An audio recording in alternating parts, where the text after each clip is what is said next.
Hey everybody, welcome to Watches with Dennis.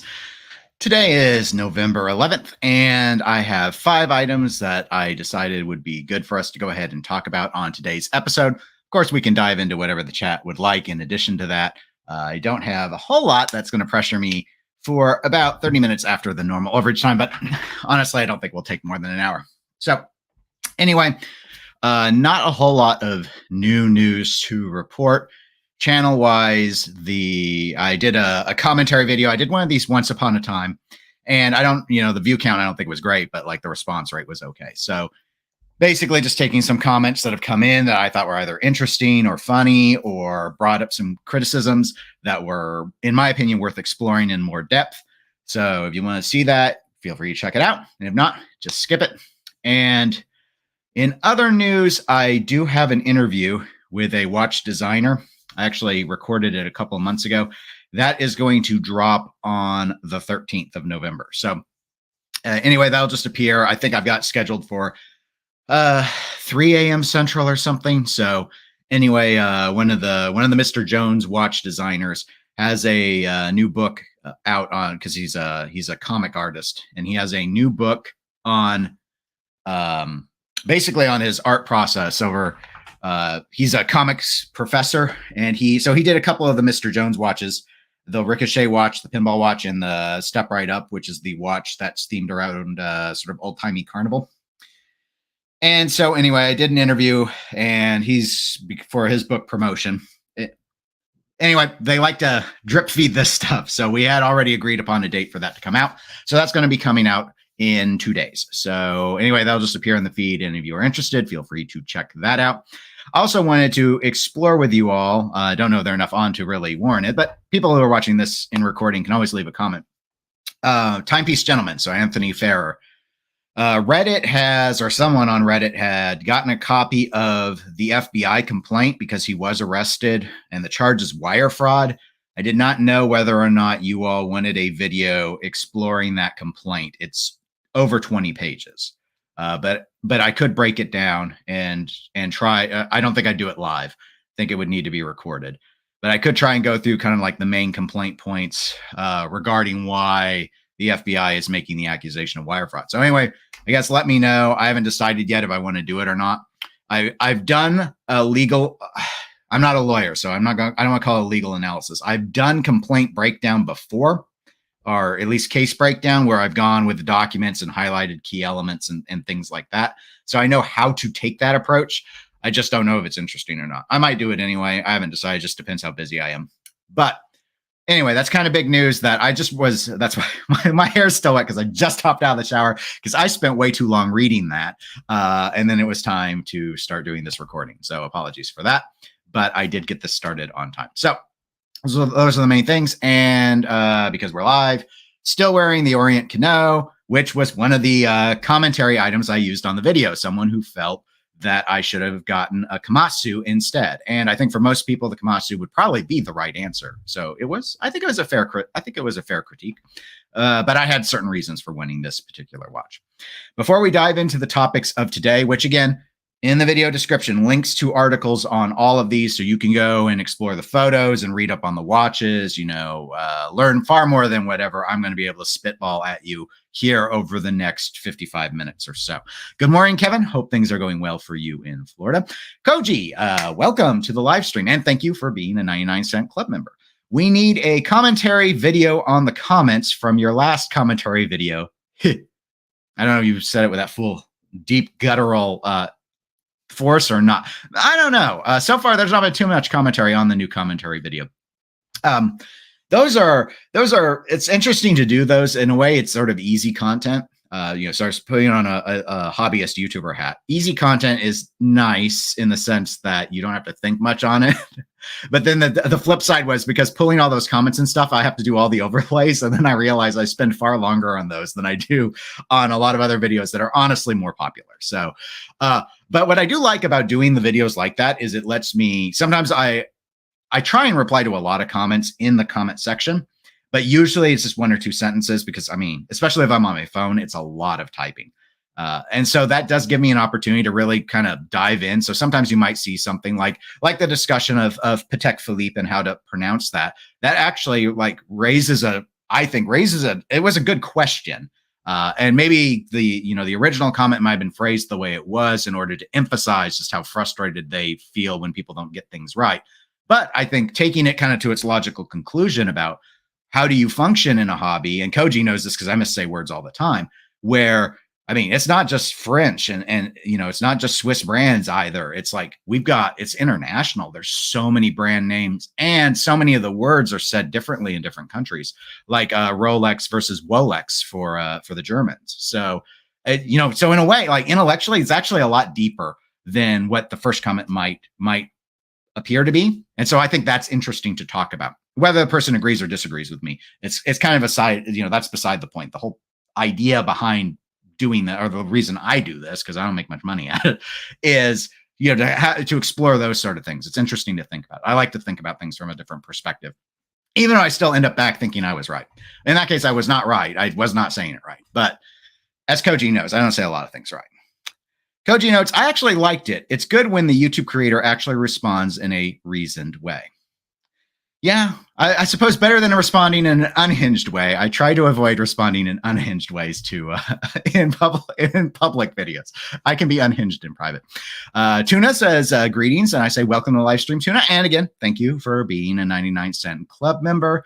As Neff is a 99-cent club member. He wants us to party like it's 1960. Oh, we're going to have a little bit of I don't know if it's going to be a big chunk of today. I'm breaking up I got 4 watches and I got 1916 Company wedged in the middle as a thing to discuss. So we will dive into that. I have some thoughts, probably not as shocking or as interesting as others may. I haven't seen too much commentary on that because honestly, it doesn't mean a lot to a lot of individuals, at least in the YouTube space. Hello, Pixel. Welcome again to the live stream. You've made the last couple, I believe. And so Koji notes, well, unhinged is Arch. Okay. Now, I haven't seen Archie in a long time. I saw that, with one exception. I saw the video where Cloud Ken, who's a channel 99-cent club member here, he went and met with Archie at the New York meetup that happened a month or so ago. So I saw that video, but other than that, I don't think I'd really seen an Archie video for maybe 2 years. I don't know. I don't regularly subscribe to him, but I've seen a few of his things. I don't know. I've thought about it, but I think people would judge me for being way too copying of him. I like his idea of doing watch reviews. I wouldn't charge for him. I would just be like, if you want to send me your watch collection, but I also feel like I would be totally faking it because what bona fides do I wield to judge your watch collection? Basically none. So I don't know if it really makes any sense. But I kind of, this is as a way to have something sort of fun to talk about. I thought that might be interesting. Another thing I want to go ahead and mention, this has been discussed in the Discord, which incidentally, you can, again, link in the video description. There's an invite to the Discord channel where we talk about watch stuff. There's no costs or anything. Anyone can join the Discord. But one of the things I floated there, and I'll float it here because why not? Some of you don't want to be on the Discord. I'm thinking about doing another. I do these Saturday live streams to be consistent. I'm really big in believing in consistent programming. If you want to have anyone who can ever rely on when you're going to be on, so that's why I do this the way I do. Even though it's like an awful time for most people to do Saturday. Who wants to watch me at Saturday morning? Which is why it's recorded. But separate from that, I do often, from time to time, though with no real set schedule in terms of which day, or other than it'll be a weekday and in the evening, I do other live streams where I usually put panels together. I've been thinking about doing one of those. I'm sure you've seen them from the Nico guy from Pride and Pinion has done this, as have other people. There's a tier maker tool on the web. And so I've thought about doing one where we rank with a panel, the luxury watch brands. But the way I want to do it is I want to go ahead and also involve the chat. So I would make a poll for each brand is where my thinking is currently. And then everyone who's watching live, you can vote and you would get that poll result would end up falling into the same box where it would count as a panel member. So live chat's a panel member, I'm a panel member, the rest of the panel members. We average the scores together, and that's where we end up ranking the brands as we go through them. The one thing I'm not entirely sure on yet is what I want to say to everyone. Like, what's the criteria that we're going to rank it on? Because normally I'd just be like, use your judgment. But that's going to be really, really broad because some people might be like, well, let's use value retention. Okay, well, Rolex is at the top. And then what, like Patek and AP, and then like everything else is like tier 1, or 1 being the lowest. Or should we do is it prestige? Is it pedigree? Is it diversity of popular models? Is it a blend? That's the part I haven't figured out yet. And so I posted in the Discord an idea. We're kind of telling people to kind of factor in. I think I took like 3 Ps, like prestige, popularity, and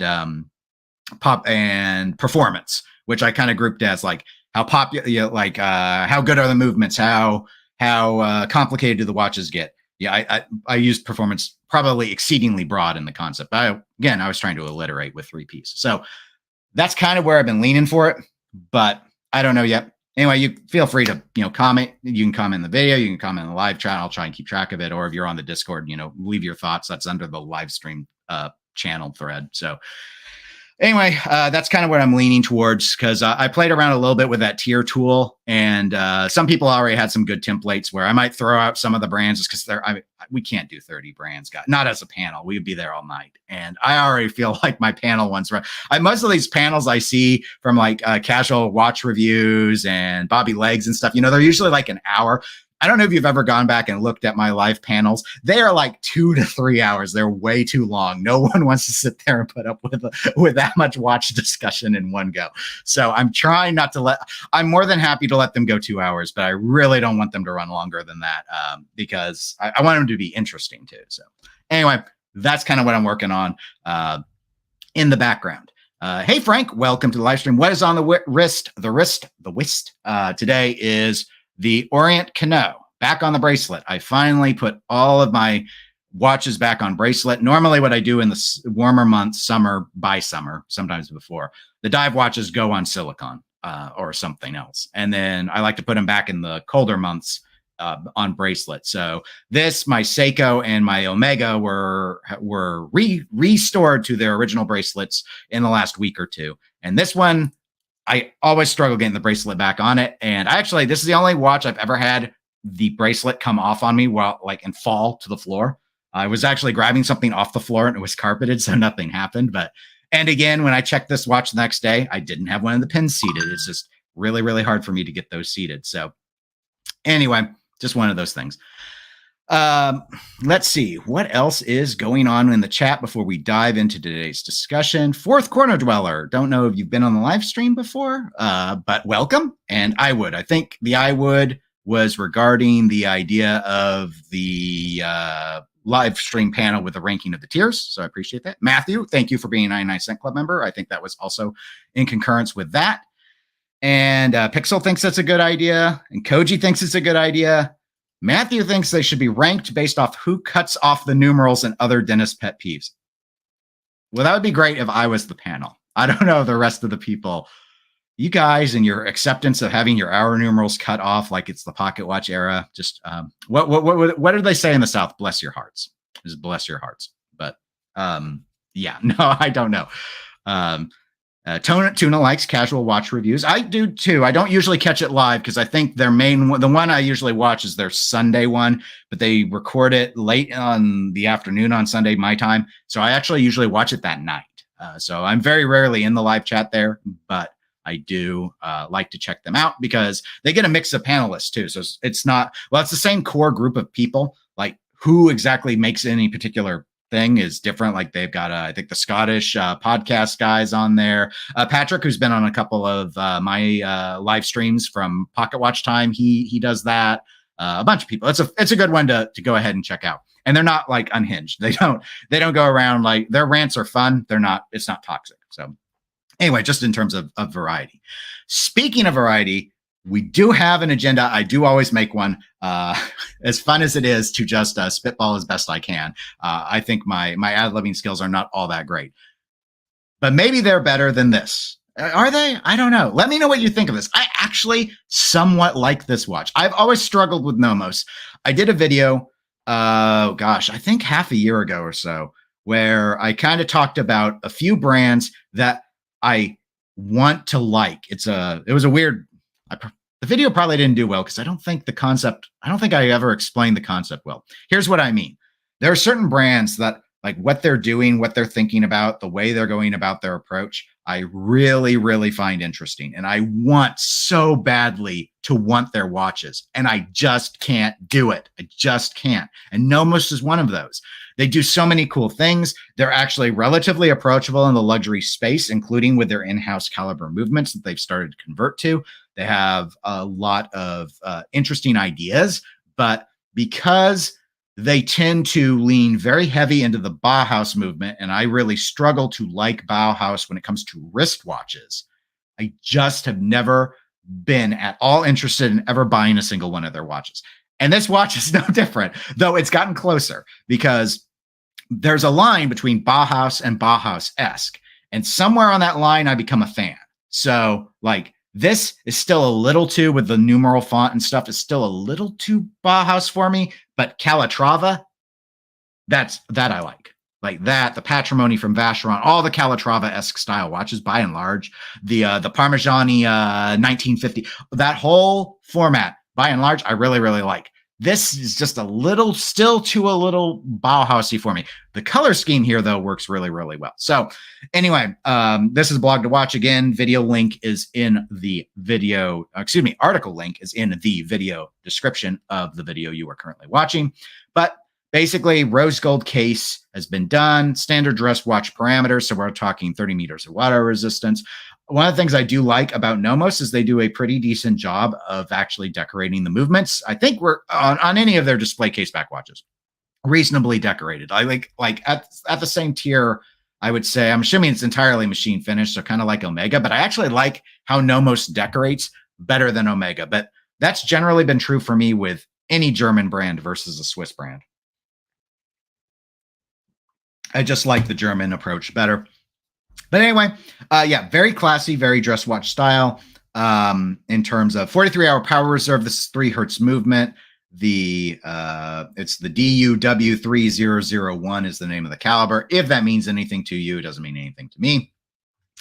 And it is $11,100, which actually for a MSRP gold watch is not a bad price point. And this is limited. It's only 175 units.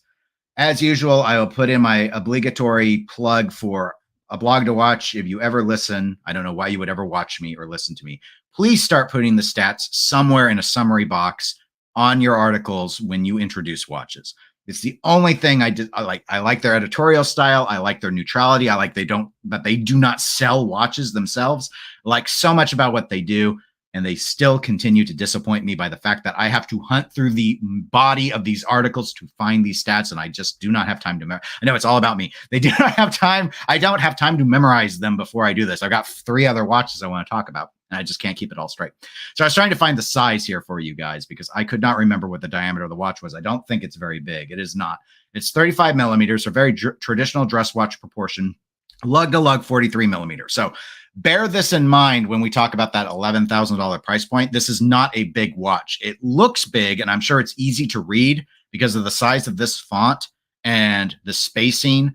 There's just a lot of white space on the dial. As you can see, there's not a lot of bezel here, nor is there usually on dress watches. So I'm sure this is quite easy to read at 35 millimeters. Very, very classically proportioned. Very thin, incidentally. It's not even 7 millimeters thick. So this meets almost everything you would expect about a true traditional dress watch.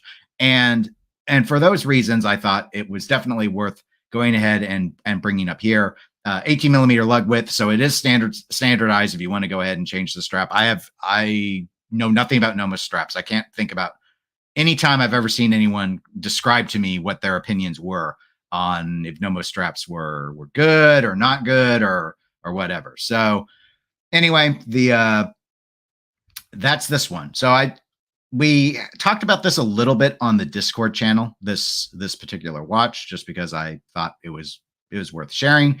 And I was just now trying to see. Yes, I thought it was solid 18 karat. Okay, so it's what we would consider, or what I would consider, a true gold watch. 18 karat gold cased. It's not plated. It's not 14 karat. Not that that's done very much anymore.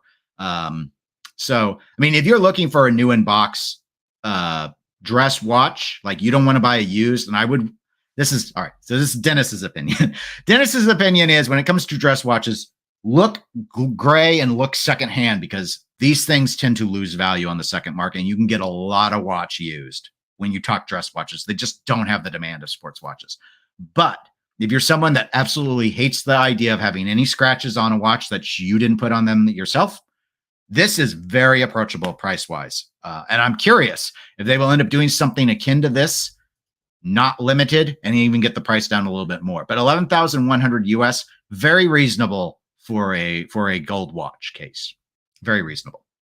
So let me go ahead and throw a photo back up on the screen. You can admire the movement a little bit while I catch up on the chat. So Tuna says, pretty classy for a NOMOS. I agree. Some of the NOMOSes, like the NOMOS clubs, look a little overly fun, maybe we would say. You know, you got a little bit of the whole, hey, you're a recent college grad vibe. And in fact, that's an area I know a lot of people have really promoted NOMOS, is the idea of kind of like being a gift watch for someone who's got their bachelor's degree or something like that, which I think makes a lot of sense. But their designs for the price point have always been a little overly fun. It's like fun Bauhaus, which is an interesting aesthetic that in no way appeals to me. So that's part of the reason why it's never clicked for me. But so much about the brand, I think, has been really, really reasonable, including that they didn't show the same skyrocketing, in my opinion, price points when they started to move in-house. They raised their prices, absolutely. But it wasn't like what we've seen like out of IWC, for example. Much more sane sort of behavior. Koji says, really like it. The lugs will be a deal breaker for many, though. Yes, I think the lug profile is definitely going to be an issue, because you see how quickly they bend down. Not to mention just the aesthetic, but just like functionally. If your wrist is big, I don't know if this is necessarily comfortable to wear. But then again, if your wrist is big, I don't know if you could ever bring yourself to get a 35 millimeter watch either. 35. That's the other thing I think is going to be an issue for this. As traditional as it is, if they had just gone one more millimeter, it's just the way it is nowadays. But a lot of men in particular will really struggle to accept a watch that doesn't have at least 36 millimeters as the advertised size. Do I think? I mean, this is clearly within proper dress watch aesthetic. You shouldn't let that be a barrier if you like how it looks and how it wears. But just like marketing wise, even 36 is. I know things have trended down lately, but 36, like I would be willing to consider. I've been looking at dress watches. I shouldn't be, because I'm trying to remember. I said I wasn't going to buy any for the rest of this year, but that doesn't stop me from looking. And so I look down to, I think the smallest I've really been looking at is about 35.5. But of course, it depends on how complicated the dial is. Most of the time with dress watches, they aren't very complicated. So you can get away with them being smaller. But some people they think that it'll look way too diminutive. And this, I mean, its lug to lug is stubby too. So this thing, I mean, it's going to fit a lot of wrists, but that's also going to alienate a lot of people because they're going to think it's too small. Matthew says, I have zero occasion to wear a dress watch, but I love them so much. Well, Matthew, the secret there is probably to invent your own occasion. I actually have kind of lucked out, because after I changed jobs as of September, I started a new job. And so I don't work from home anymore. Whereas I was in my prior job that I've been doing for about the last 4.5 years, I'd work from home like 3 or 4 days a week. And now I don't. I go to the office. It's like 2 miles away, so it's very convenient. But I go to the office and I wear dress shirts practically every day. In fact, so far I've been there 2 months, and the only day I didn't wear a dress shirt, I wore a polo because I had CPR training, and they were like, wear something more comfortable. And the standard's business casual there, but I'm in a long sleeve dress shirts almost every single day. So I have plenty of occasion now to wear dress watches, and I have all of two. I have my Reverso and I have the Longo one. So I don't just wear the dress watches, I wear the sports watches in too. Can't wear that. I can't wear the Moser though. It won't slip under a cuff. I tried one day. I thought, I haven't worn this to work yet. Maybe I could pull it off. I got a compliment on that watch too, because I wore it the day I had the CPR training. And how can anyone resist seeing those Fume dials? But anyway, it's not about those compliments. It's about how I like wearing the watches. The compliments are nice though. Neff says, not a huge fan of Bajas, but this looks good to me. I'd like to see that dial in a watch with thicker lugs. And I wish Nomos would branch out a little bit more in the case construction. We'll see. We'll see what they do. They seem to be doing all right. Koji says, I only wear dress watches, Matthew, but love all sorts of other types. So we balance each other out. Yeah. And that, again, you can work dress watches into a lot of scenarios you might not think you could. But I know one of the things that does bother a lot of people, even if they wouldn't have a problem wearing it, is the concern about the low water resistance in the dress watches, which I've bounced back and forth. I'm fine with them at 30 meters of water resistance. I have questioned just personally, why can't we have at least 50 meters of water resistance in this day and age? But the priority is the thinness, and they don't want to have to end up sticking in a whole bunch of gaskets and stuff. So that's what they end up doing. So let's see. Tuna says, I'm more of a dress watch person too. Neff says, probably a good deal used. I would think so. I don't know how much of a hit this will take, given that the limited count isn't even 200 pieces. So it might stay relatively the same. I'm not sure. It's limited's overrated in this hobby, I've learned. Plenty of limited edition watches actually do fall in value. So I think Neff is probably going to be right ultimately. Let's see. Koji says, Nomos Cordovan straps are excellent. All right. Well, thank you for the feedback. Maybe sometime I'll get to try one of those out. Tuna says, yes, moan. Excuse me. Moon. Sorry. That's not moon face. Didn't mean to imply otherwise. Many moan about Nomos and their lugs. Koji says, 35 millimeters is my sweet spot, but I have tiny wrists. This would probably appeal more in the 37 to 39 range most. Again, though, part of the logic here may be it's 175 pieces. They'll find plenty of people that like the 35 millimeter size. I need to remember that this isn't a full, in the collection commercial run that they're going to be doing for a really, really long period of time.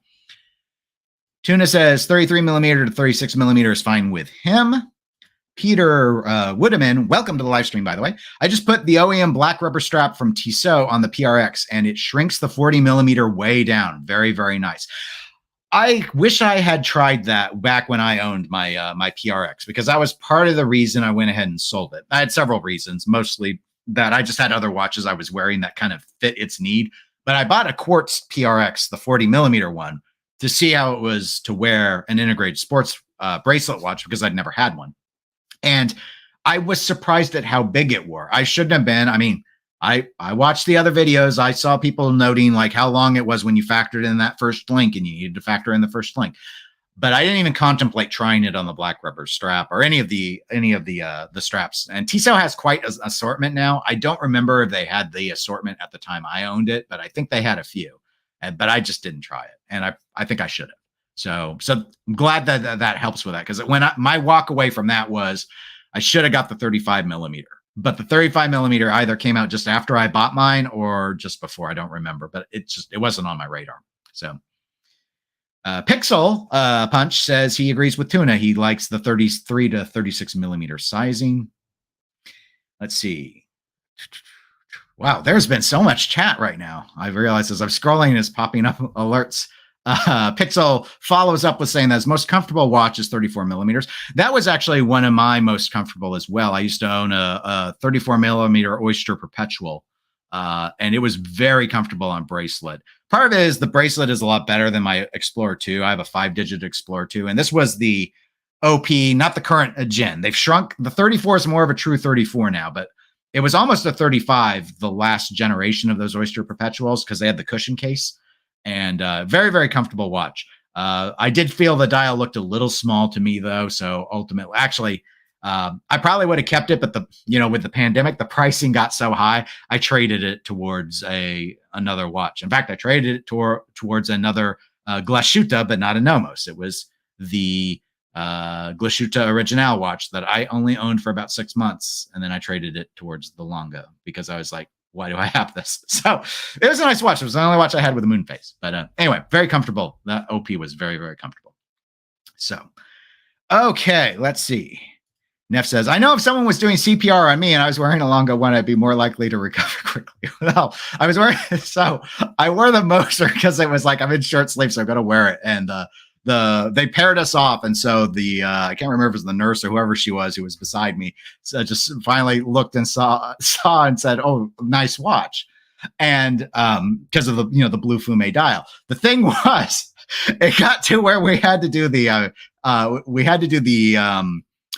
choking training, because this was also for, I don't know if any of you have gone through this. So like American Heart Association, they don't just train you in CPR and the standard training, they also train you in Heimlich and stuff. So anyway, we get to the choking training, and we're at this part where we have to smack these baby, not real baby, we weren't hitting real babies, but pretend mannequin babies. And so you have to smack them really, really hard. So I took the watch off because I was starting to be afraid I was going to damage the movement. Once we got to the real, like the compression part, no problem. But once we're to the part where we're smacking these babies' backs, it's like, this watch has to go in my pocket at this point because I'm really worried I'm going to damage it.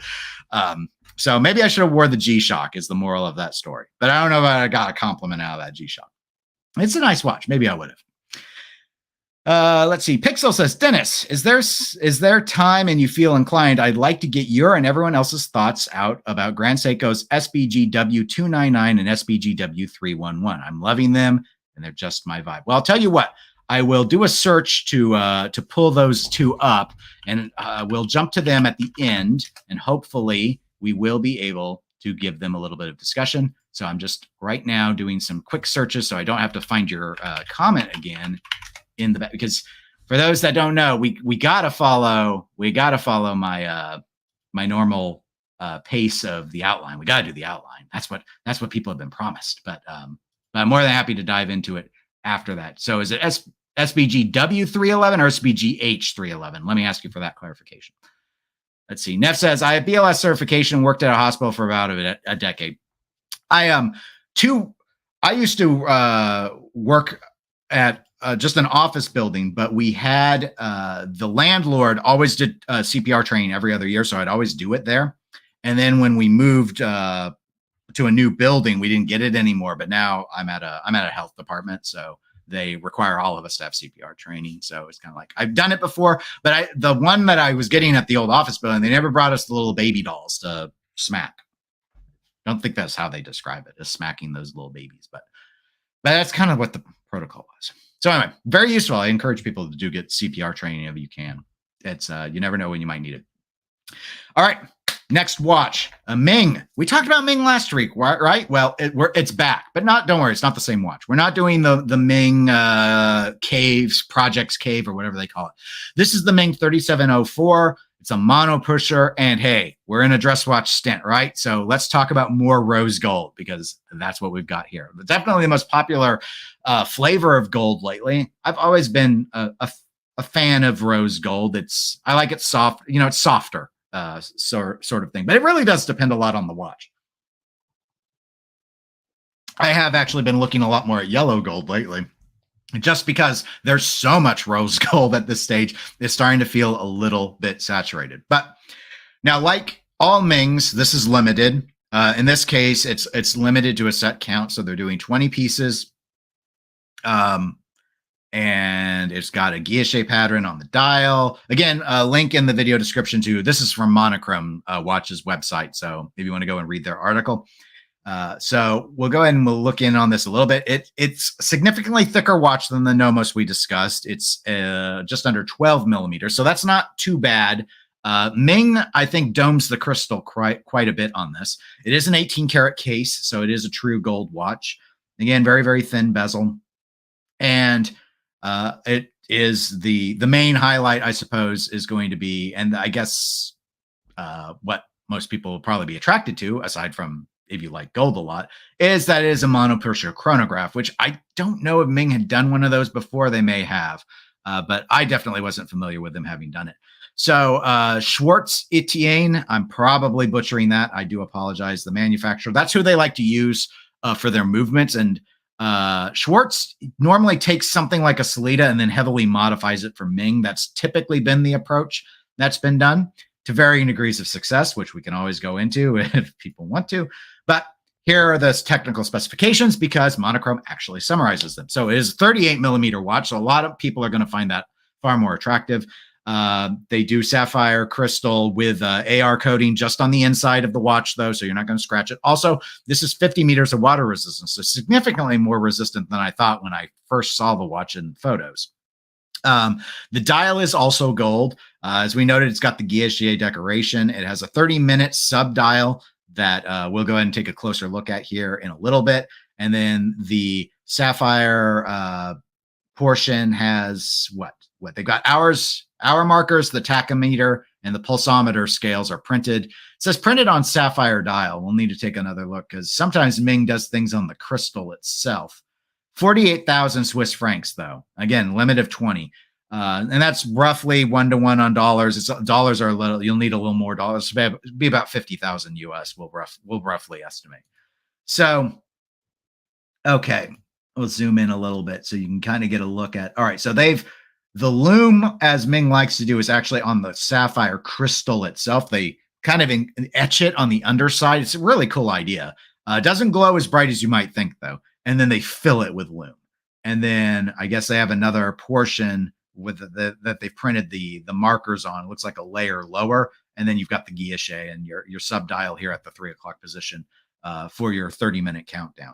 So, and for those that no running seconds, which is pretty standard for Ming. Ming usually does two-handers without a seconds hand. So anyway, the movement didn't take up as much of the case as I thought. That's probably the main thing that kind of stood out to me.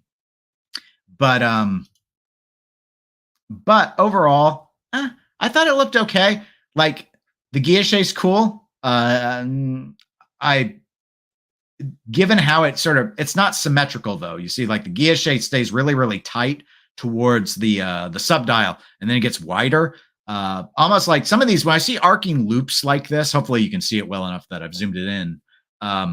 It reminds me of like a world timer look. And I like that look with world timers, but I like the rings. I like the guilloche to be symmetrical. And so the sizing changes here feel a little not super weird because, again, it's a very fine detail, but like Breguet wouldn't do this. Breguet, I think, would have done it very, very evenly. And I really like how Breguet does their like rose-turned guilloche styling. So this isn't really my cup of tea. I do think it's a very interesting concept for a mono pusher. So I thought it was worth talking about. But this wouldn't be, even if this was affordable, this wouldn't be a design I would latch onto. There's just, it's very busy. I think with this much text and the guilloche kind of underneath it, it just looks really weird. And you can see a little bit if you're looking on a computer or a TV or something. I don't know if you'll be able to see on your phone, but how these are like, they've got the sapphire disc because these are throwing a shadow down onto the guilloche, or so it looks. And kind of like the Studio Underdog does with the new Series 2 field watches that they came out with, where they have that sapphire disc. So it's like there's a sapphire crystal, and then there's like a sapphire disc, and then there's the gold dial itself. So you got these 3 layers. It's okay, but I don't love it, but I wanted to talk about it. So anyway, one of those things. Catching up on the chat. Peter says, I just recertified. Excuse me. I was going to say rectified. Recertified last week. I'm a psychotherapist at a mental health center. Every 2 years, we get retrained. Oh, very interesting. Yes. Mental health. We partner a lot with mental health. And in fact, in our case, we're looking at actually starting to see if we can co-locate in the same building to better do warmer handoffs with clients. But yes, very, very, very useful. Neff. Tiny movement in that Ming or a huge case. Awesome lume. Well, let's go with tiny movement. The given that it's a 38 millimeter watch, we can't really say that the case is all that big. So yeah, this is one of those instances. I mean, I guess for some people, maybe they'll be okay with this because they don't display case back the portion beyond the movement. So you do get more gold. But a lot of people I don't think are buying watches just because off of if you're buying a watch because of the quantity of gold, I think at that point you're really looking at like day dates and getting gold bracelets and stuff. I mean, if you need gold, you got to get the bracelet gold because that's where all the weight's going to come in, not the case, because case is hollow. So that's, it stood out to me too, though, definitely that this movement is just not appropriately sized. And again, very much fits, for better, or in this case for worse, Ming's sort of modus operandi, where they basically take off-the-shelf movements, have things modified maybe to do like a neat party trick or something, but they're not designing the movements with a case in mind. And so you end up with these, I don't want to say amateur level results, because this is very common for a lot of brands, including huge brands, but it feels very micro brand. Given Ming's success that they continue to, I mean, this is like a $50,000 watch. So I think we can hold it to a higher standard. Maybe that's what I mean to say. So that's what I will say. This should have been held to a higher standard. At this price point, this movement should fit this case. There. That's my stance on it. Tuna does note that it is a nice looking watch. Neff says for $48,000, I'd rather have a Minerva mono pusher. I would be inclined to agree. I've only looked at a few of them, Neff, because they're well beyond a price point I would ever be comfortable paying. But Minerva is an incredible company with an incredible pedigree. And, you know, even though Montblanc controls them at this point, they're still maintaining the Minerva branding on the Minerva watches, I believe. They're always easily identifiable. Not that you would need anything other than the price tag to know which ones are the Minerva and which ones are not. Pixel notes the SBG W311 is a green dial, not really coming up on Google up top yet for some reason, but no worries if you can't. Didn't mean to hijack the topics or anything. It's not. Don't worry about it. It is not a hijack. I just wanted to be sure that if I can actually find the watch itself, that I load up the right one. And Google was saying, don't you mean the SBG H311? But don't worry. I think I have successfully found it at this stage with that clarification. So Koji says, tiny movement in a bed case is a pet peeve. And Neff notes that the JLC Polaris is a bad offender. JLC Polaris, speaking of off-topic hijacks, the JLC Polaris is a watch ripe for a redo. And they turned out some new dials earlier this year, but that series needs a serious revamp, very serious revamp, in my opinion. So speaking of serious revamps, let's talk a little bit about Watchbox. So this article, again, in the video description, is just here if you want to kind of have some context. I'm not actually going to talk about this article at all. But the main thing I wanted to note is that they're rebranding as the 1916 company. Now, this is not just Watchbox or the Watchbox. This is also Govberg. I think they had a couple other things in their expansion pack. Yeah, here they are. Radcliffe and Hyde Park Jewelers. So those are, so you've got Govberg, Radcliffe, and Hyde Park Jewelers, which are kind of like authorized dealers. And then you have Watchbox, which is a secondhand dealer, not gray market. Second, they sell used watches. But that's all now coming together as the 1916 company.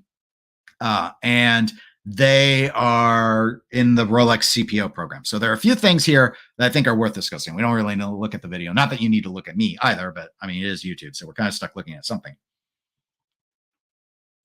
So what do I think of all this? All right. Number one, 1916 company is a dumb name.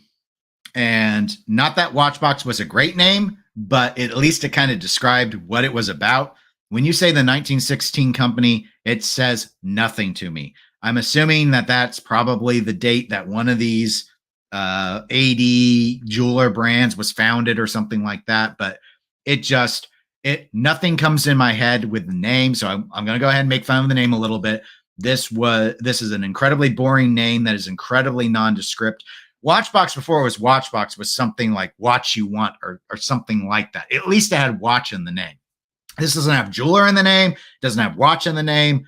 It has a date in the name, which a date that means nothing to most people, except maybe they'll be like, hey, wasn't that around when World War I was happening? I mean, it's just not it's just not very descriptive. So setting that aside, interesting moves on their part, maybe. I think for most of us, it's not going to be a big deal. Now, let me admit, I actually like using the Watchbox. Like, I've bought several watches with them. I've done a couple of trades with them, and I think that they're pretty easy to work with. In terms of secondhand dealers, I've worked with them. I've worked with David SW. I've worked with the Richemont owned one, Watchfinder. Bob's Watches I've made a purchase from. So I've worked with Swiss Watch Expo. I bought from them as well. So I have bought through some quote unquote kind of big name secondhand dealers that are, and part of the reason I like using entities like that is they're far more trustworthy than these backpack slinger, timepiece gentleman, Anthony Ferrer types, you know, even with or without the wire fraud. So alleged wire fraud. So with all of that, just sort of as a context, like it's, and I'm sure that's still going to be it's an easy company to work with. You know, they're fast, they're reputable. The watches are as described. All that is nice, but none of this changes any of that. So I think the main thing that's going to be in play, and I'm afraid I don't think the article I linked really explores it, but I've started to see some discussion about it. So I want to throw it out here for you all, is in the realm of Rolex. Now, I have not bought a Rolex through Watchbox. In fact, of all the brands I named, because I've only ever owned two, and I still have one that I bought at a local jeweler in the Kansas City area, used years and years ago.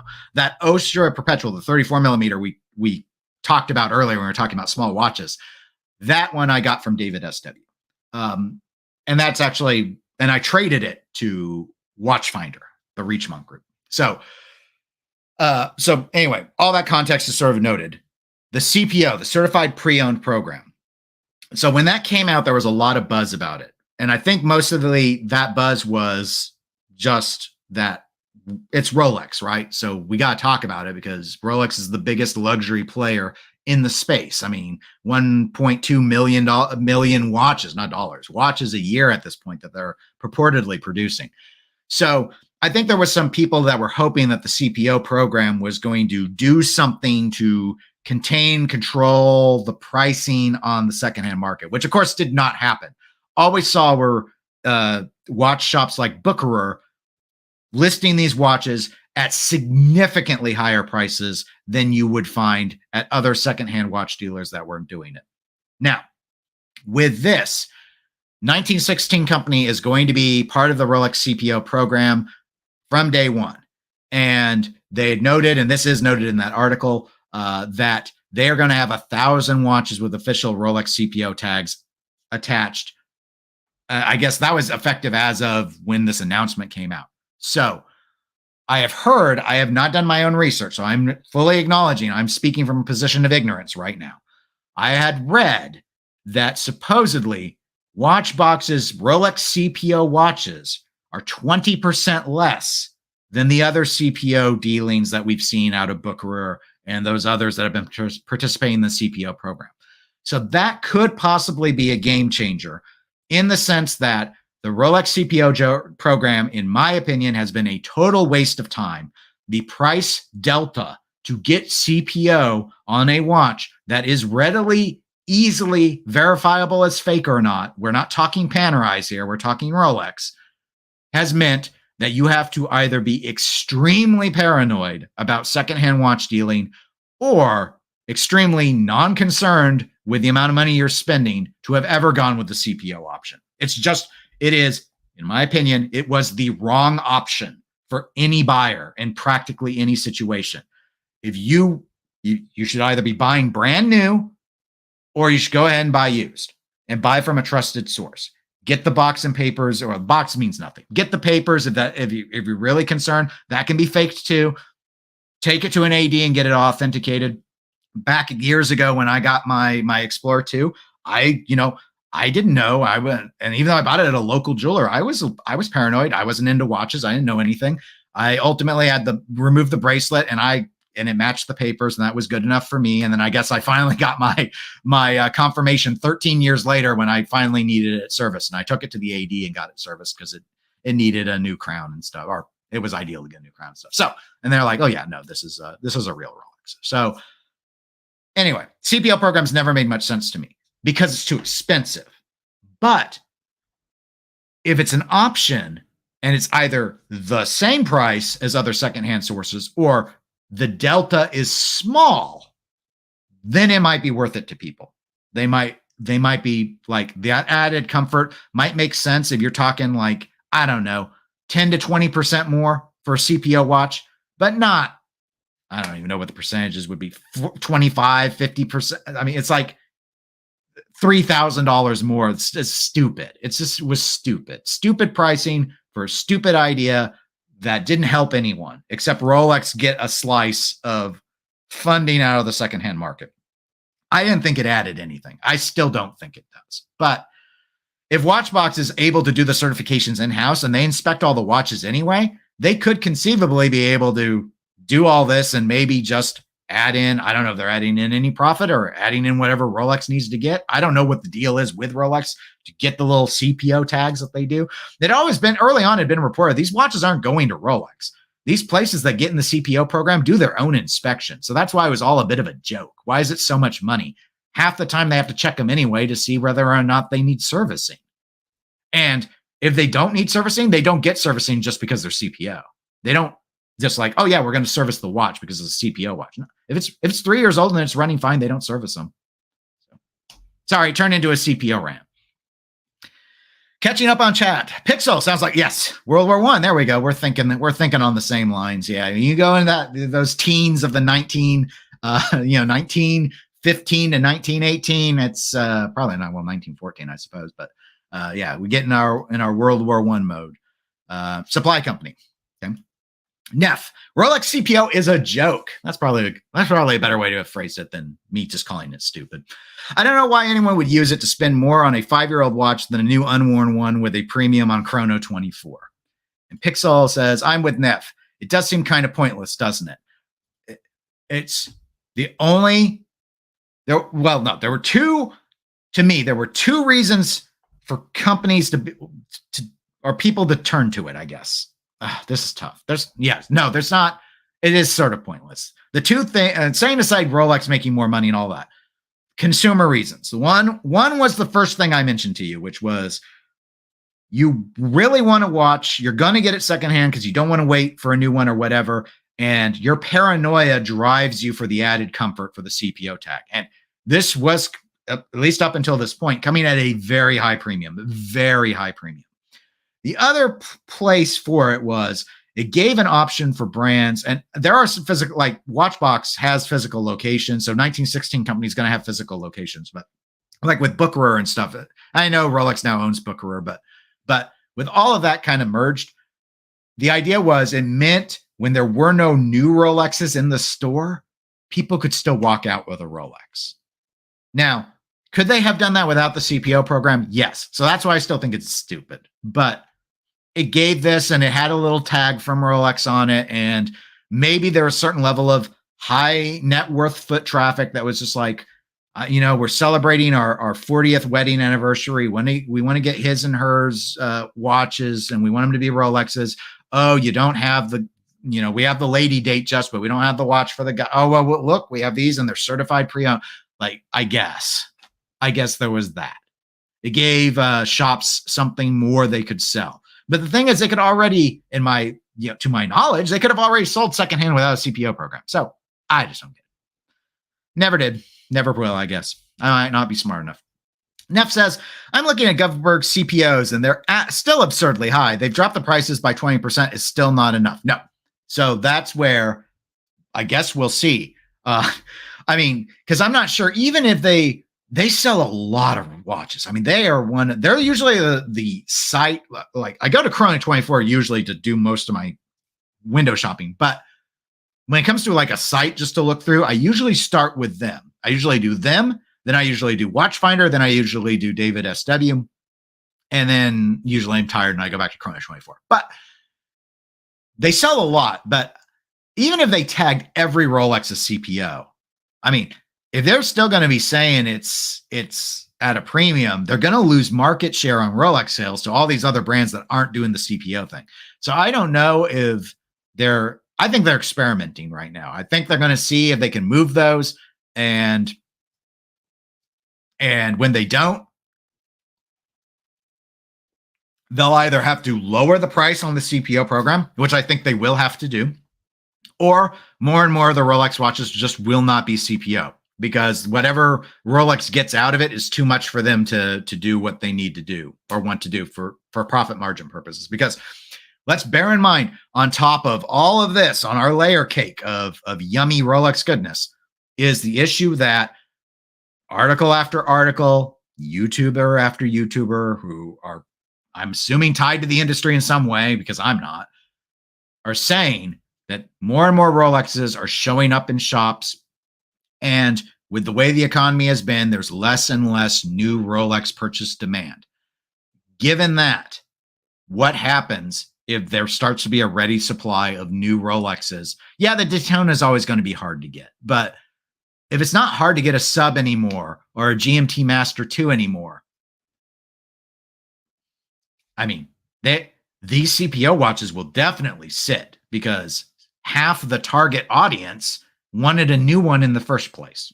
So those are the things to that we must ponder. You know what else we must ponder? We have to ponder Seiko. And it wouldn't be a Seiko without it being a limited release. So let's talk about the Yoko Horigome limited edition SSK 027 watch. I actually like how this watch looks quite a bit. But so it's super black. The blue and purple actually, I think, work really well. This is their GMT movement. So we've got the red GMT hand, which is really easy to read. I'm a fan of those as well. Yeah, the indices on the Seiko 5s have always been not my favorite, but it's sporty, it's fun, it's good enough. So, but it's limited because, hey, it's Seiko. How could it not be? So here we go. It's blacked out, as we've already noted, and apparently these are inspired by the colors of the bezel are inspired by the sunset in downtown Tokyo, which I normally think of sunsets being appreciated out in nature, but apparently this has to do with this, I guess, famous skateboarder, which is that's Yodo Horigome. So I guess he's a famous skateboarder. I don't really know anything about skateboarding.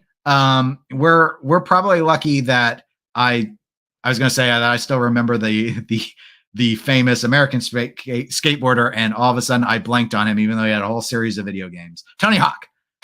There's the one I know. All right, Tony Hawk. So display case back signature of the skateboarder with the very pedestrian looking Seiko movement, which of course is what we would expect. This is running their 4R36 GMT movement, so 3 hertz movement, 41 hours power reserve. Anyway, $520. It's limited to 2,700 examples. So because this is Seiko, when we say limited, we mean kind of limited. Price wise, this is actually pretty close. I think they noted it here. Yeah. It's a $50 premium on top of the regular Seiko 5 Sports GMT. So they're not asking a whole lot more for it to be a limited model, but it does cross the $500 threshold because of that increase. So I think that is worth noting. Well, it's not my favorite movement for a GMT watch. The Seiko, if you want a GMT and you're okay with a collar GMT format, or that's the format you want, I think Seiko has a lot of decent looking ones as an option. I think this one, as put together, works really well. I think the blue and purple would probably be more off-putting to me if the case and bracelet weren't blacked out, but I do think it looks really sleek. So aesthetically, I think this is a pretty good execution. Definitely wouldn't be what I would buy. I'd buy a more traditional GMT if I was going the route of wearing a Seiko GMT watch, but they definitely could have done worse. And the limited aspect is still a bit of a joke, but I'm going to guess that most of these watches move in Japan because I don't know how many. I think Americans would maybe mostly buy it because of the colors, and maybe in Japan people will buy it because they actually like the person who's the collaboration partner. But again, just thought it was something kind of interesting to go ahead and note. Or as Tuna would say, yet another limited release. Lol. Yes. And Neff says, I hope purple is the new green. I like it. Well, Neff, I like that it looks good, but it's tough for me because with, here in Kansas, if you wear purple, people are going to think you're a K-Stater. And I didn't go to K-State. I went to KU. And so they're rivals, and that's a bit of an issue for me. So that's why, even though I've seen purple executed in very nice ways on a number of watches, I still really think my favorite purple execution was that, what was it? The Oris, was it the Holstein? The purple bear one that they had earlier. I think it was this year. Really cool looking purple watch. Very purpley. Like if you want to perp it up, that's the purple watch to do. But hey, I wanted to go ahead. We were talking too much dress watch, right? I have to give you guys something sporty. So anyway, that's the Seiko 5. Last watch I was going to cover in the outline, and then we will hop to some Grand Seikos, is this. Again, we're using monochrome. Link in the video description if you want to read about it. I almost did a First Thought standalone video on this because I wasn't familiar with the I did look up how to pronounce this, and I've already forgot. The Lalakla Powermatic 80 20th Anniversary Edition. So the Lalakla line is an existing line. The 20th anniversary you see here is what is new. I thought the whole line, I'd never seen the Lalakla line before out of Tissot. And the reason I just wanted to talk about it was when I saw this dial, I immediately thought of the Tudor 1926. And I'm going to go ahead and I'll load one of those up because I want you to see what I mean. But now it's a little bit different. The Lalakla watch is actually Roman numerals, and the Arabic numerals are employed on the Tudor 1926 line. But the waffle pattern dial is basically the same. Where here you've got sort of more towards the chapter ring. Obviously, you have the more brushed look where they've applied the actual numerals, and then you have the waffling. They might call it a some sort of guilloche pattern, but to me it looked like a waffle from a distance. And otherwise, very sort of straight up classic watch, 39 millimeter. That's incidentally a size that the 1926 is available in. Only 30 meters of water resistance. So definitely dress watch oriented. In this case, the Tudor is, I believe, 100. So that would be a lot different. Display case back, but they did have this very ornate looking kind of partially closed, maybe I should call it a partially closed case back, sort of celebrating this this line, which I actually thought looked really good. I kind of wish to see them have done the entire watch case back like this, because again, the Powermatic 80, while it is a very nice workhorse movement, it is not a looker. And so I don't really see why we have to look at it. Pricing quite approachable, as most Tissot watches are. It's about $750 US. And what is that? 775 euro and 675 Swiss francs. So again, it's actually 39.3 millimeters in diameter, thin watch under 10 millimeters, which I do like. Sapphire crystal. They've got, as I know, the Tissot Powermatic 80 and 7-link polished bracelet. It does come with the blue leather strap with it. So you actually, for the $750, you get both straps, which again, I think is very cool of Tissot to have done. So overall, I thought this looked really good. I owned, let me show you the 1920. So here's the watch that I was reminded of. This is the Tudor 1926. I owned this watch for, oh gosh, it was a couple of years ago. I ended up selling it because I have a lot of time plus date watches. So it wasn't getting much wrist time, but it's also significantly more expensive. It comes in several sizes. I didn't have the 41. I had the 39, but they're all kind of around the $2,000 price point. And so, yeah, you can see the patterning is very similar on the dial. You have kind of that waffling pattern, and then the chapter ring is smoother. So that's what it reminded me of. And so I like it. I like the Tissot because it reminds me of a watch I liked a lot aesthetically. It just wasn't my favorite. So it had to go. It was taking up space that could have been used for new different watches. So anyway, just one of those things. So let me see. Tuna says, I have the Lalakla small seconds, quite classy for a cheapish watch. Well, that's a nice endorsement. Oh, good morning, Patrick. Welcome to the live stream. And let's see. Patrick says, not a big fan of, or he didn't even say big, not a fan of Nomos. Usually pretty boring aesthetic. Seems like a great quality watch, just nothing that grabs me. Yeah, I earlier when we covered the new what is this Tangente or the Neomatic, excuse me, not the Tangente. That's been my thing with Nomos. I want to my nutshell summary is I want to like the brand, like I like the idea of the brand, but I just can't get behind any of the watches. None of them stand out to me, though. This was a pretty clean execution, so kudos to them. I mean, almost all their executions are clean, though. They go so Bauhaus is my problem with them. Tuna says he likes the case back on the Lalakla. So give you some more photos of that. Pixel says, I've never owned a Lalakla, but it's actually one of the watches that got me interested in the hobby about a decade ago while window shopping. Okay. So apparently I was the only person who didn't know about this line. So anyway, it was the first I saw of it. So I thought, oh, that would be a fun video just because it reminds me so much of the 1926. And I'm like, oh, now and the reason is, while this has like a different look, case back, and color scheme, like this dial pattern is pretty consistent across the line. So that's why I ended up not going ahead and diving there.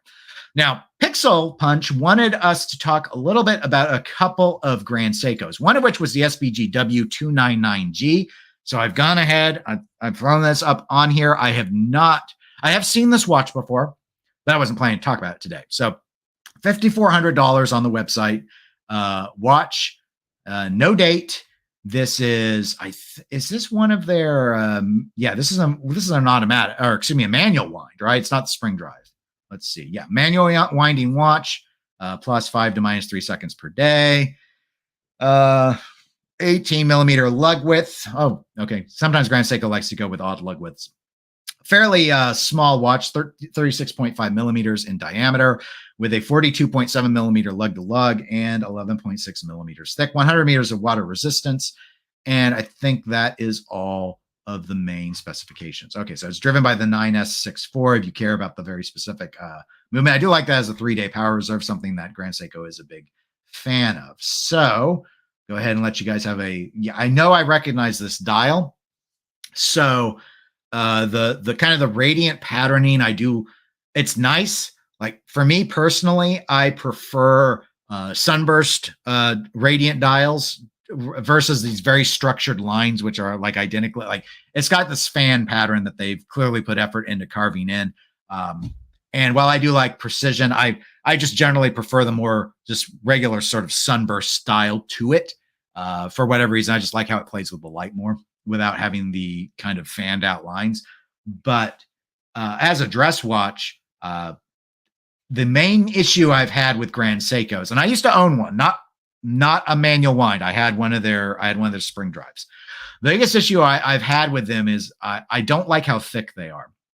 11.6 millimeters thick is not a thick watch, but this is 36.5 millimeters in diameter. So it's also a small watch. And I don't think it would be overly top heavy, but if it's like the one I had, which was a 39 millimeter, and I think was thicker than this though. So disclaimers noted.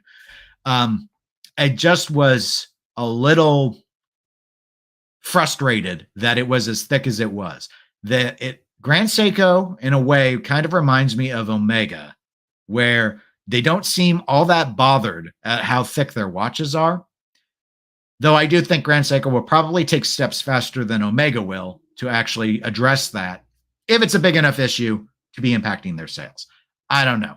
Actually, wear's fairly balanced. I would say I'm trying to remember back with the Grand Seiko I had, it versus like the Omega I had. And it's not apples to apples because the Omega I had was a dive watch and the Grand Seiko was not. I felt the Grand Seiko probably overall wore a little bit better, but it's tough to say. Given the sizing differences, I don't feel like I'm being very fair because the Omega was significantly larger. But anyway, it looks nice. And the Heritage Collection is my favorite collection out of Grand Seiko. So the whole grammar of design thing they've got going on here with the, the dolphin hands and the double indices at the 12 and all, I love that look. I've actually looked several times at getting back into a Grand Seiko, but I keep not pulling the trigger because I remember my frustrations with the bracelet and stuff. And I don't know how this bracelet is, if it's different than the one I had. I really didn't like the bracelet on my Grand Seiko. I ended up throwing it on a leather strap because it just pissed me off so much. But that was me. And the other Grand Seiko you mentioned was the SBG W311, which I don't know if I can easily get a close-up of it because it showed up in this news. Let's see if there's a link to it. Oh, okay. They got some bigger photos down here. So that's my only concern, guys, is I want you guys to be able to see the photos. So this dial construction appeals to me more than the SBG W299G. Now, part of that is I actually prefer green to blue. So bias acknowledged there. But this patterning to me is more interesting than these very structured, let me just zoom in on it again. these very structured fan-like lines radiating out from where the hands are in the center of the dial. So for those reasons, and plus I think the gold GS at the top looks really, really clean. So like I like this look a lot better actually than the blue one. But they're both very attractive watches. Are the sizings the same as here? Do we know? This is what happens when, all right, yeah, 36.5 millimeter, same thickness, 11.67, manual wind movement, closed case back. I had the closed case back like this on the one I owned too, with the lion logo and all that. So yeah, I like this green one. I like this blue better than the blue we were just looking at too, but I like the green one a lot. So anyway, those are my quick thoughts on those. Thank you for suggesting them. And catching up on a couple of chat comments. Koji, I am a sucker for any Grand Seiko, and this is no exception. But like Dennis, the thickness has always put me off.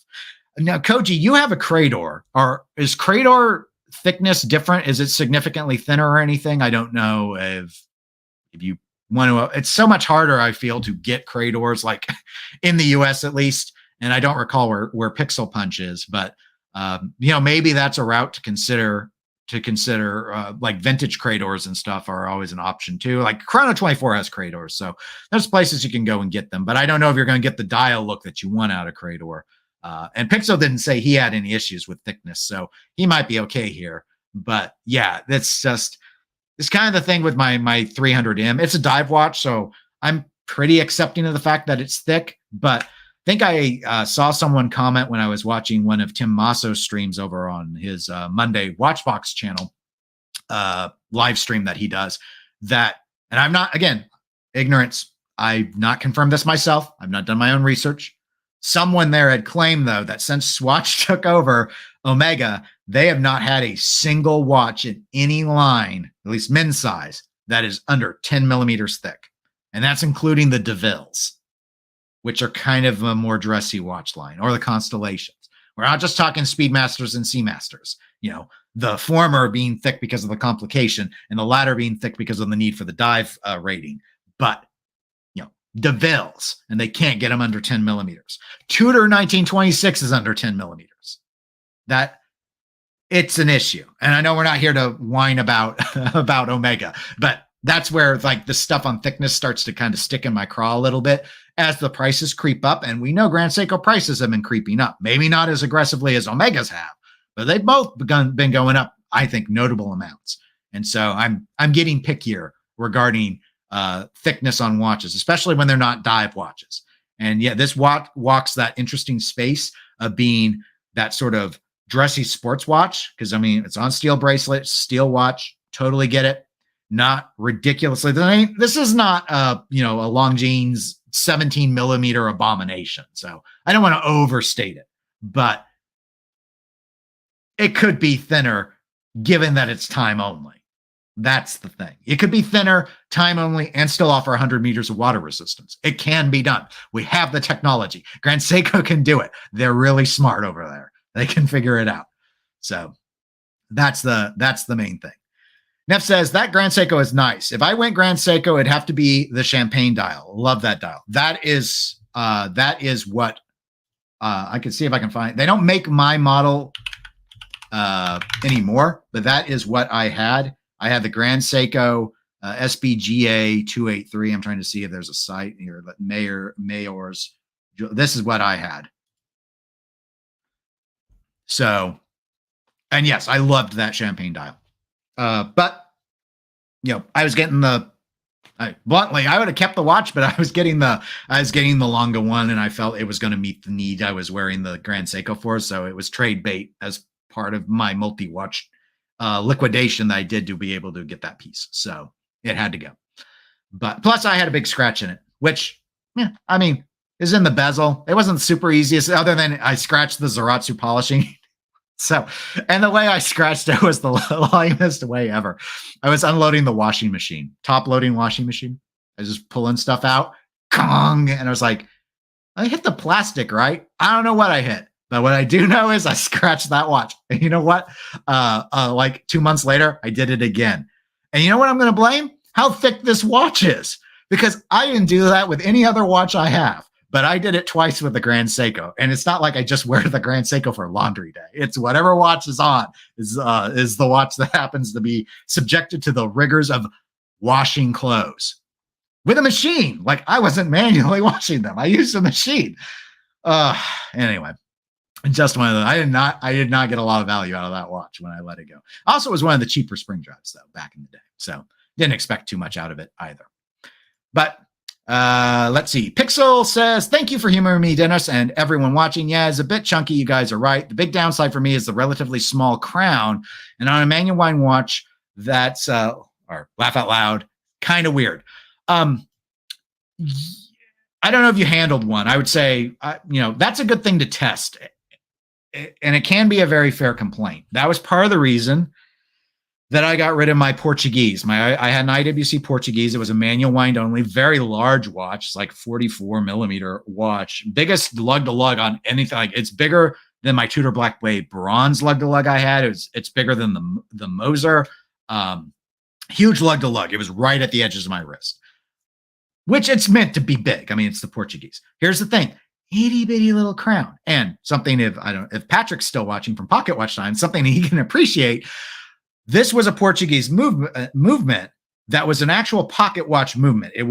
That's part of what interested me in getting the watch. It actually used a pocket watch caliber like the original Portugueses did. They did this line from like 2007 to 2012. It didn't sell that well. And they're now using smaller calibers. But here's the thing. The crown wasn't very big. And it was manual wind only. And as I would wind it, it would start fine. Like, I could grip it. It got so hard to turn. I could not fully wind that watch without gouging my hand, my finger and thumb, because I normally wind with my index and my thumb. And I mean, physically hurting. Like, yeah, push onto something that's going to leave a mark. No, it physically hurt. I would actually take like a microfiber cloth for my eyeglasses or my watches that I keep here on the desk, and I would grab it, and that's how I would wind it so that it wouldn't hurt my hand. Only watch I ever had that was actually painful to wind. And the thing I thought was the amount of torque that's needed, especially as that mainspring was getting wound up more and more, warranted a larger crown so that it could be more easily manipulated. And I wasn't having to grab such a small, fine crown. And it truly made a big difference. And who had ever thought that who gets rid of a watch because of the crown size after they picked it out because it was tough to wind? This guy did. So anyway, it can be a big deal. So definitely something to want to test out to see if it's a problem. Now, I don't think you need nearly the amount of pressure to wind a Grand Seiko movement because it's a standard wristwatch caliber. But if it's too small, it's going to be too small. So definitely something to consider. Neff says, if Omega made thinner watches, I would consider them more. That's one factor that keeps me away. Yeah. There's so much about Omega I like. They do a lot of good things, but and I don't really tie it to them and Swatch per se. It's that coaxial movement, I think, is the issue. They thicken things up for this is the Dennis theory. They thicken things up for the coaxial movement, and they're just like nonplussed about it. They just, guess we'll just keep selling watches. And I'm like, guess Cartier will be number 2 after Rolex now instead of you, because that's what's happened. And did that happen because of the thickness of their watches? Probably not entirely, but I mean, it's an issue. We can point out how much more bang for buck you get out of an Omega 300M than you do a Rolex Submariner. And in terms of water rating, decoration of the movement, which you can see in the Omega and not in the Rolex, all of that sort of stuff. But at the end of the day, Rolex's dive watches setting aside like Deep Sea or whatever, Challenge or whatever, are not overly thick. Like, they actually cared about the comfort of the wear. And Omega is like, can't be bothered to care. And I just think it's weird. And I think it's really weird when you have lines like DeVille and Constellation that thinness isn't a priority for at least those lines. Like, those lines are those are like the Oyster Perpetual and the Date Just of the Omega world. Those are supposed to be people who are like trying to wear things like this Grand Seiko, right? This is for like a dressy sports watch. So thinness should be a factor, but I don't know. They don't care. But I care about all of you. So thank you so much. Those of you who were able to tune in live. The chat was very active, which is great because it gives me something to play off of. Otherwise, you're stuck listening to me kind of put together a script on the fly, and I don't know how well that works.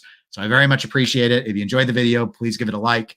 Supposedly that helps with the algorithm. I don't know how. They don't explain the algorithm to us. YouTube just says that is a good thing.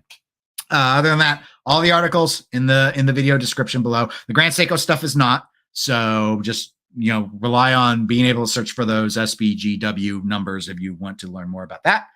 And I should be back on next Saturday with some sort of topic. I will continue to explore putting together a panel to do the luxury watch rankings. Again, if you came in late, just go back to the beginning of the video, talk a little bit about that. And I want to do it in a way where the chat will be able to vote along with us to do the rankings. It's not going to be Dennis ranks the brands. The idea would be a panel to rank the brands. And those of you who are able to make it in chat count as a panel member. And we average out the votes and do it all super fair. The super fair sort of approach is the idea. So I'm still trying to hammer out how I want to execute it, but that's what I'm leaning towards. So anyway, that's it. Thanks, everybody. Have a great weekend.